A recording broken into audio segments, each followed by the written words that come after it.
are here in your house sports NFL recap week 11.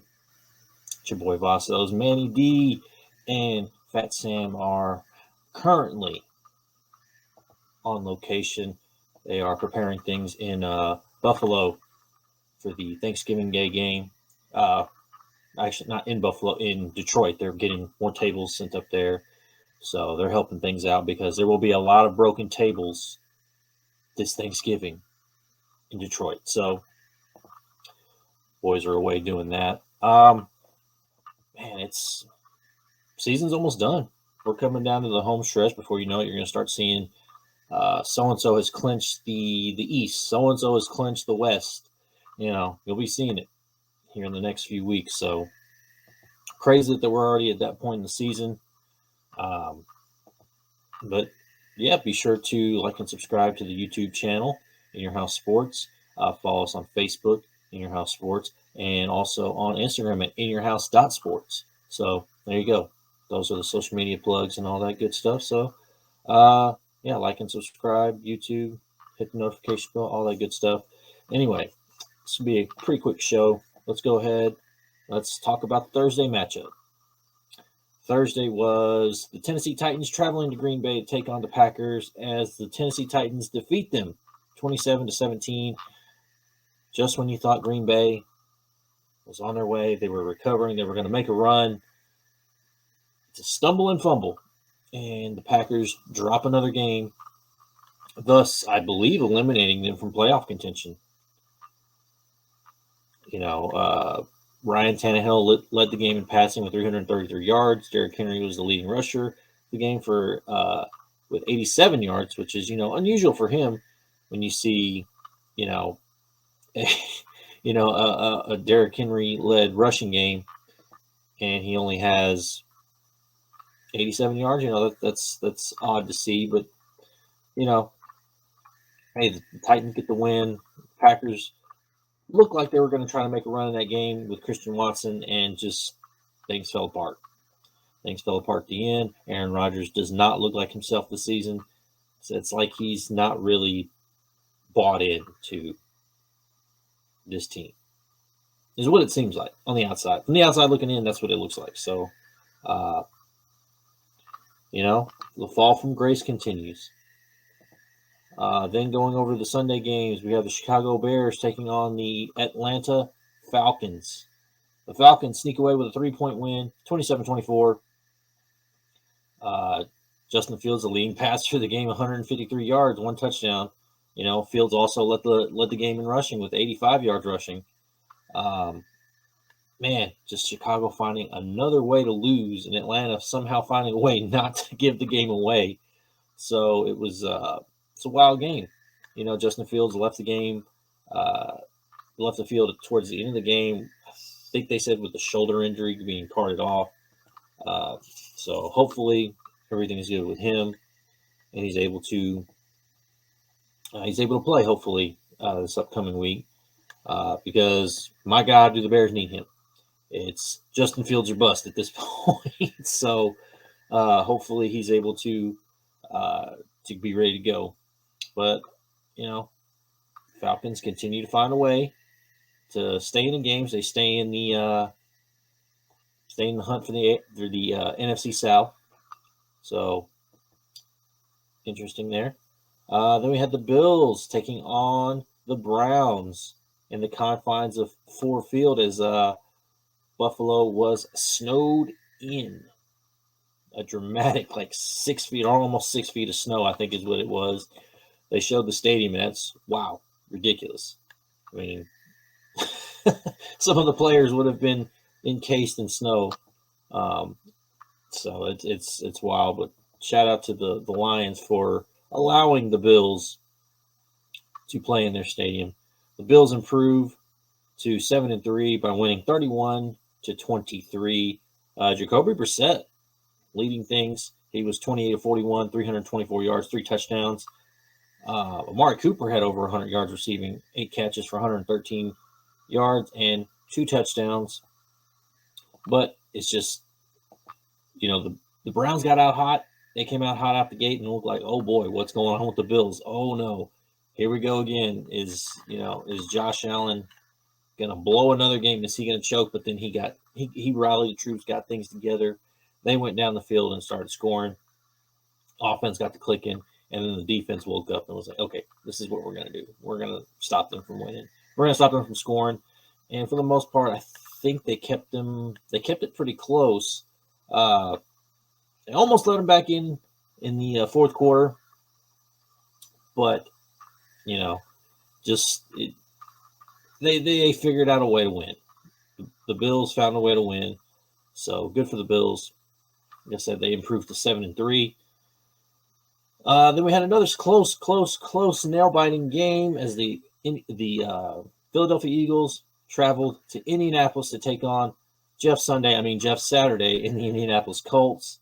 The Eagles come from behind, win 17-16, improving to 9-1. Matt Ryan led the game with 213 yards, no touchdowns, no interceptions, but no touchdowns. Jalen Hurts rushed for 86 yards and 1 touchdown. The Eagles just looked like they were stuck in first gear this entire game. Just costly drops, penalty here and there that would set them back and behind.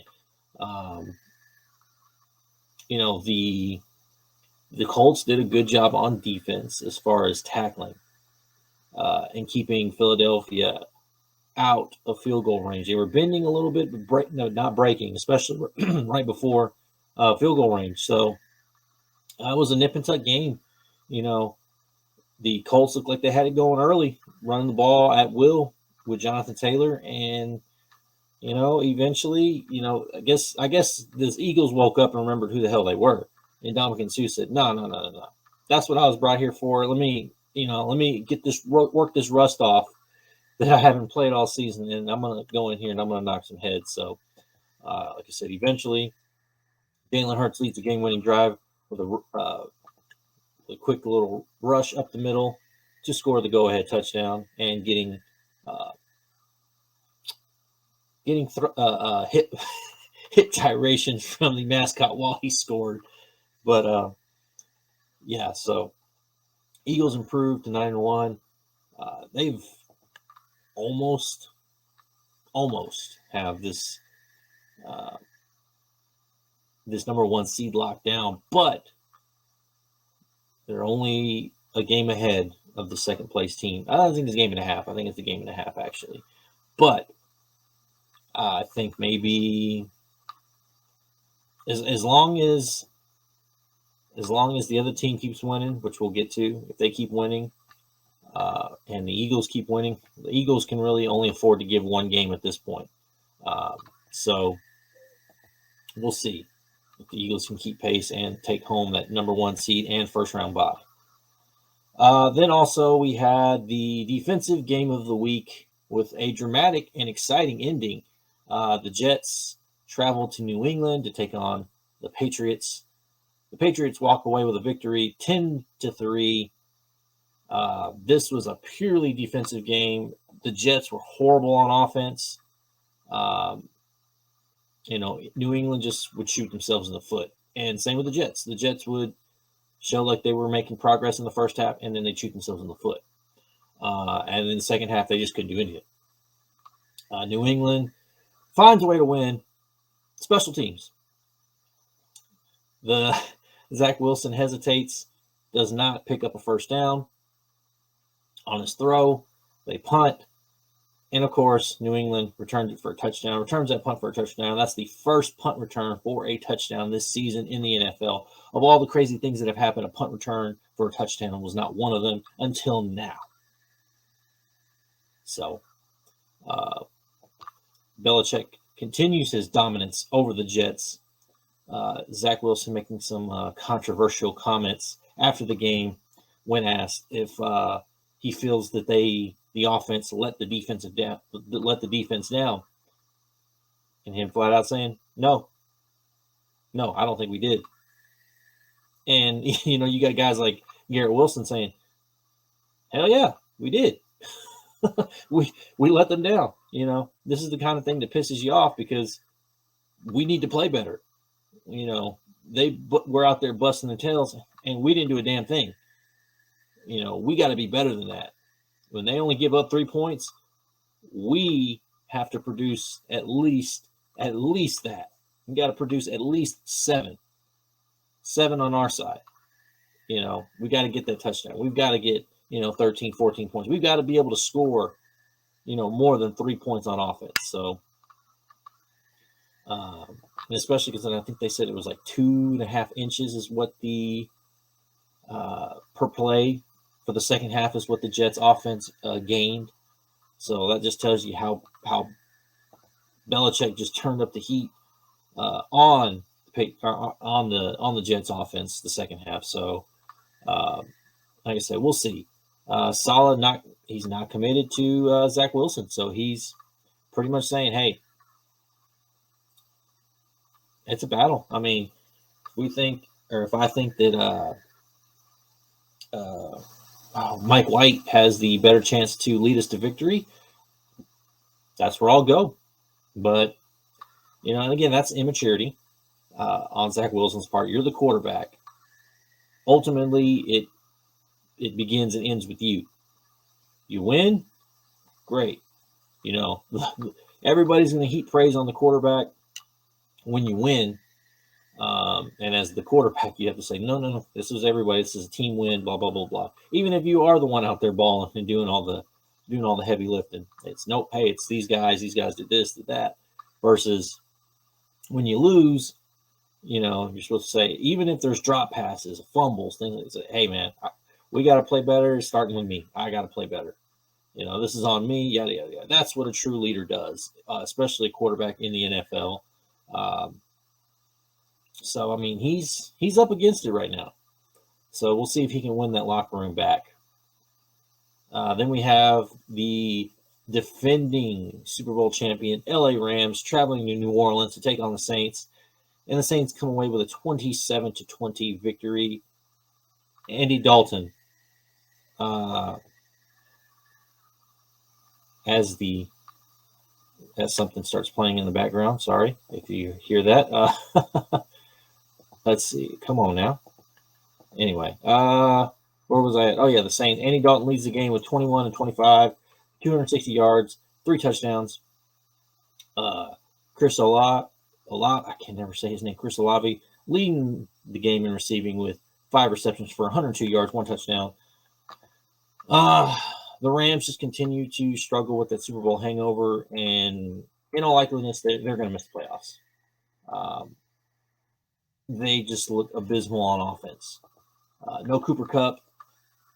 It's like Matt Stafford woke up a little bit, but again, this team is not who they are, who they have been in the past. This defense is just, it's like they're resting on last year.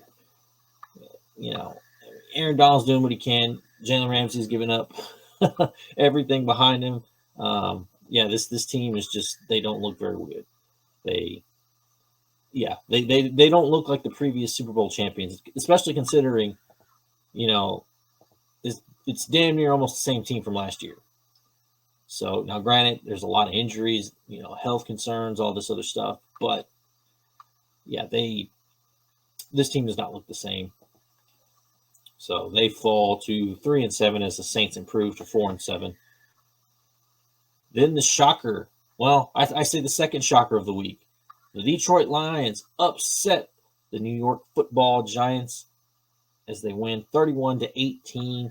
Lions improving to 4-6. The Giants fall to 7-3. Daniel Jones, 341 yards. He went 27 to 44 with only 1 touchdown. I believe he added a rushing touchdown as well. Let's see, what was his? He had 2 interceptions. And he had a rushing touchdown as well. Matt Breida also added a rushing touchdown. Wan'Dale Robinson led the game in receiving with 100 yards receiving, 9 catches, 100 yards. This was just the tale of Daniel Jones turning into Daniel Jones. He was basically who he was all of last season and seasons before, turning the football over. And that's what basically helped Detroit secure this game and basically get this lead that they have because, they were getting short fields. Jamal Williams had 3 freaking touchdowns on short runs. That's what's going to happen. You can't turn the ball over that many times. I don't care how bad the team is. What the record says, you turn the ball over that many times, you're just begging to get beat. And that's what the Giants did this week, and they got beat. The Lions capitalized and cashed in on those turnovers. So, shout out to the Lions, man. Dan freaking Campbell taking home a victory back to Detroit and getting ready for Thanksgiving. So, good for them. Then we have the Baltimore Ravens surviving the Carolina Panthers as they win 13-3. This game was like 3-3 for the longest time. Baltimore went in with a 3-0 halftime lead. Carolina came back and tied it in the third quarter. So fourth quarter, finally, Ravens were able to put up 10 points, and this was just a dreadful game, I'd imagine, to watch. But like I said, the Ravens find a way to win. Lamar rushes one in at the end to give them the lead, give them that commanding 10-point lead. So Ravens improved to 7-3. Panthers fall to 3-8. All right, well, let's go ahead and rip the Band-Aid off.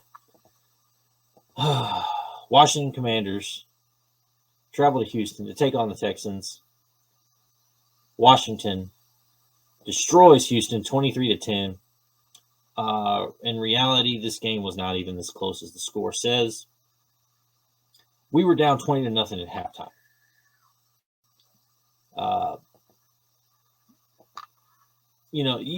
Things aren't going well when the game starts out. When your first possession, you throw a pick six. So we stop them on defense. Force a punt. And what's the first thing Davis Mills does? He throws an interception. First pass, just flat out, stares down Brandon Cooks on an out route, and the DB, I think it was Fuller, I believe, just reads it, breaks on it, boom, to the house, touchdown. And, oh, boy. As soon as that happens, I'm like, oh, boy, here we go again. And just that Commanders defense just harassed Davis Mills all day long. He could not move the ball down the field. He struggled to move the ball down the field. We couldn't run the football very much. Damian Pierce was pretty much getting hit as he was getting the ball. Green, I believe, who's the left guard, just, my God, he just struggled this entire game. So, it was bad. We can put all that on the quarterback and the running game being non-existent, but again, the offensive line just did not block. Mainly the left guard, Green, he just did not block. He was missing blocks left and right, and I don't know if that's just nerves, if that's just inexperience, or what it is, but he just, for whatever reason, I don't know if maybe he was just uptight about this defense, whatever it was. Normally we can run block. We were missing guys at the line. We were going to jab step, leaning forward, and just sidestep. This game was terrible. This was horrible to watch. This was painful to watch. We outscored Washington in the second half 10-3, but it doesn't do no good when you give up 20 points in the first half. So like I said, this game was horrible. We looked horrible. Granted, there's no quit in this team. I will give them that. There is no quit in the Houston Texans. They are playing hard. But my God, help us. Bryce Young, come save us. Commanders improved to 6-5, trying to keep pace in the NFC East. As the Houston Texans continue to fall, we go to 8-1-8 on the season. No wins at home. We only have that tie.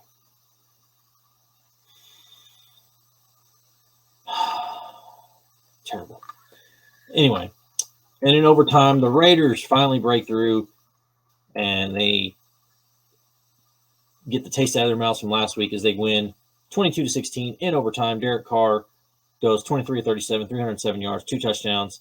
Devontae Adams has a huge game, 7 catches, 141 yards, 2 touchdowns, and the game-winning walk-off touchdown as he yelled at Patrick Surtain, "That boy ain't ready. He's too young. He's too young. He can't handle this." So the Raiders improved to 3-7 as the Broncos fall to 3-7. What in the hell has happened to the Denver Broncos? That defense is incredible. That offense is abysmal. Just yesterday morning, the Denver Broncos waived Melvin Gordon. They said, "You know what, brah, I know we're struggling, but hey, man, we can't have you here. Just get on out of here. We just go somewhere else and win. We ain't doing it here." So Broncos fall. Broncos country, let's ride. Ride all the way to the top of the draft. So that's painful to watch. It's painful to see the Broncos struggle this bad, especially with all the expectations that this season was bringing. Everyone expected them to be a top 5 offense. Everybody expected them to be, to be contending for the NFC or the AFC West, myself included. I expected them to be better than the Chargers, and boy, was I wrong. So anyway, moving on to another terrible game. The Dallas Cowboys stomp, destroy, massacre the Minnesota Vikings 40-3. That is right. The at the time 8-1 Minnesota Vikings fall to the then 6-3 Dallas Cowboys 40-3. Dallas could do whatever they wanted. Strip sack right at the beginning of the game. It's like, oh boy. Oh, this is how this game is going to go. Okay. Okay, it's going to be a long game. Once I saw that, I was like, okay, we're going to look at one of those games where it's going to be a Dallas game, Dallas-dominated game. And Kirk Cousins looked like Kirk twice-removed cousin because he played terrible. He played terrible. Justin Jefferson tried to keep them in the game, and he just could not. They could not overcome it. Dak had a pretty good game. He went 22 of 25, 276 yards, 2 touchdowns. Tony Pollard, though, the real star of the game, carried the ball 15 times, rushed for 80 yards, and he caught 6 passes for 109 yards and 2 touchdowns. To me, what sealed this game, and they should have switched it over because this game was over pretty much coming out of halftime. I believe it's 3rd down. Maybe it's 3rd down. I can't remember if it was 3rd down or if it was 2nd down. But pretty much, Tony Pollard goes up the sideline. He runs a little wheel route. Linebackers covering him. Why? Why you have your linebacker covering the running back? Especially the fact, if it's Zeke, okay, I can understand that. But you got him on the speed running back. Come on now. That's a mismatch. And Dak did the right thing to get Tony Pollard the ball. Tony Pollard catches it and just goes up the sideline, practically almost untouched, scores. And right then and there, I thought, okay, yeah, this game is over. This game is done. Because they were already up 23-3 at halftime and basically just shut down Minnesota from there on. That was, as a non-Cowboys fan, that was a painful game to watch, and it hurt me to my soul to see them do so well. But hey, man, they looked impressive yesterday. That is the kind of Tony Pollard has made the case that he needs to be the starter, not Ezekiel Elliott. Zeke had a pretty decent game himself, but not like that. The receiving aspect is what I think makes the case for Tony Pollard to be the starter going forward. Then you have the Bengals defeating the Pittsburgh Steelers 37-30 in a very, very close game. Joe Burrow goes 24-39, 355 yards, 4 touchdowns. Najee Harris, man, 20 carries, 90 yards, 2 touchdowns. T. Higgins leading receiving with 9 catches and 148 yards. This game was a lot closer than I think anybody expected. It's definitely a lot higher scoring from Pittsburgh on their end than anybody expected.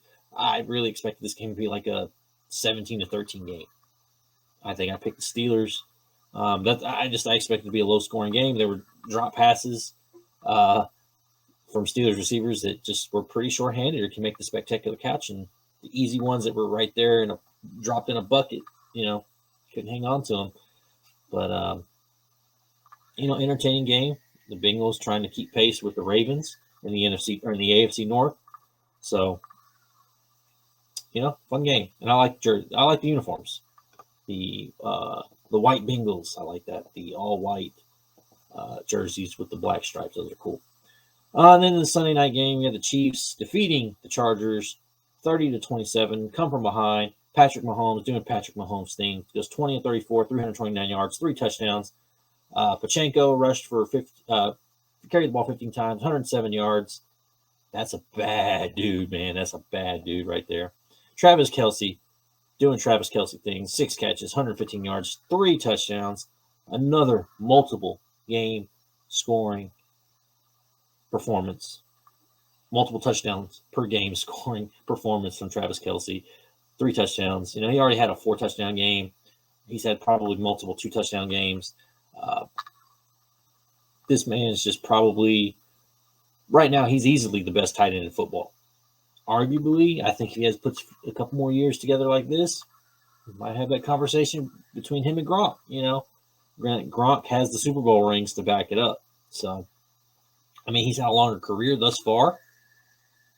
So, you can make that case. Make that case, especially if they win another Super Bowl or 2 and he plays well. Like I said, Patrick Mahomes just put the game on his back and said, all right, we're going to go win this thing. And I'll be damned, that's what they did. The Chargers continue to blow games late, continue to choke. This is a team that everybody had high expectations for. And based off those expectations, they have underperformed. Granted, they're 500, and they're second in the division. But this team has underperformed. There's just no way around it. This team has underperformed for years, actually. This is a common thing with the Chargers. They have these high expectations of Super Bowl or, AFC Championship, and they don't even make it to the playoffs most times. So, it is what it is. Like I said, I'm not surprised. I feel bad for Justin Herbert, but it is what it is. So, they do what they're going to do, as this mayhem commercial somehow plays for me for no reason, even though I didn't click on anything. So it is what it is. Let me get this noise off. Hopefully, if you can hear it, I'm sorry. If not, great. And I'm just talking like an idiot. And then Monday night in Mexico City, the 49ers defeat the Cardinals 38-10. This was a game at halftime. This was a 17-10 game at halftime. And the 49ers just turned it on. Jimmy G out there playing out of his mind. 20 of 29, 228 yards, 4 touchdown passes. Elijah Mitchell only carried the ball 9 times. 59 yards. Christian McCaffrey struggled to get the running game going on his end. He rushed for 7 times, but they were balanced. That's the thing, is a lot of people carried the football. McCaffrey only got 39 yards rushing. They only ran it 7 times. Debo had the long, I believe, 39-yard rush for a touchdown. He only finished the game with 37 yards, so the next 2 times he carried the ball, he lost yards. But still, 49ers were balanced. George Kittle, 2 touchdowns, 84 yards receiving. McCaffrey had 7 catches for 67 yards. Debo added another 7 catches for 57 yards. Like I said, this 49ers team, when they're on fire, they are on fire. Especially when it comes to clicking on offense. They could do pretty much what they wanted to do. Colt McCoy started this game as Kyler Murray was not able to play. I believe an issue with his knee. McCoy went 24-34, 218 yards, 1 interception. DeAndre Hopkins got his catches, 9 catches for 91 yards. Greg Dortch also got 9 catches for 103 yards. But this is bad.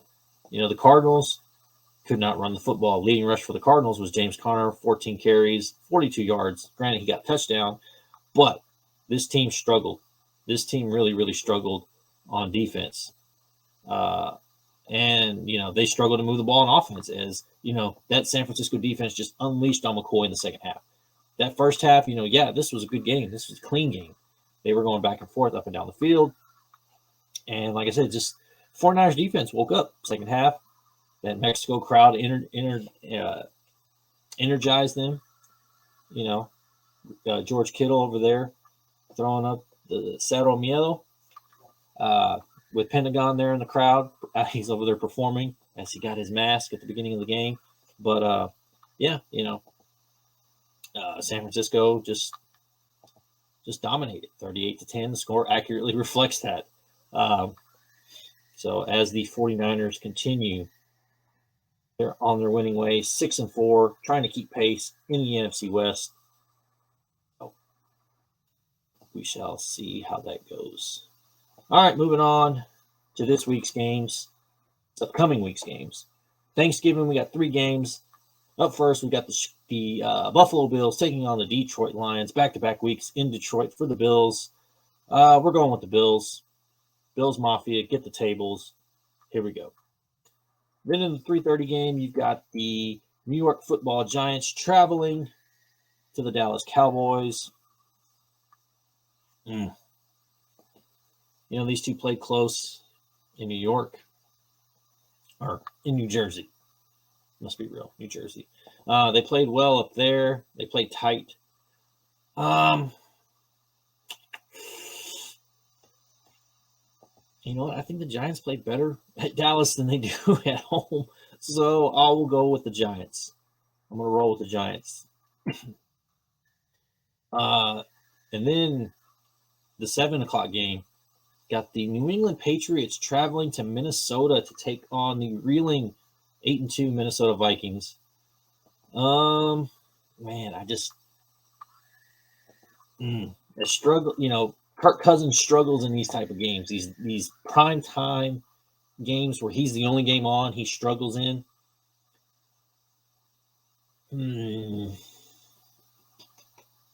Especially the night games. Especially those night games. New England's defense is no joke. But I'm going to take the Minnesota Vikings to win. So I'll take the Vikings.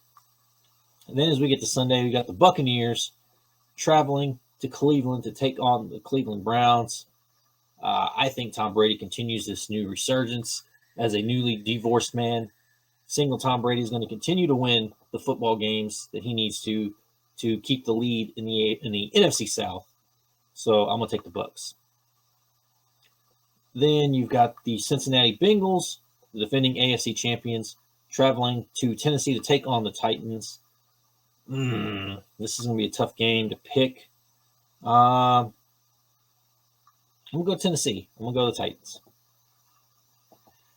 Oh, boy. Then we've got my Houston Texans traveling to Miami to take on the red-hot Miami Dolphins. This is the Dolphins all day. We do not have an answer for Tua Tagovailoa, we're not going to be able to stop Tua, but we damn sure ain't going to be able to stop Tyreek Hill. That's just the fact. We've got nobody to cover Tyreek Hill. Granted, I don't think there's really anybody in the league that can do it, but we damn sure ain't got that magic formula. So, Miami. Then we've got the Bears taking on the Jets. I'm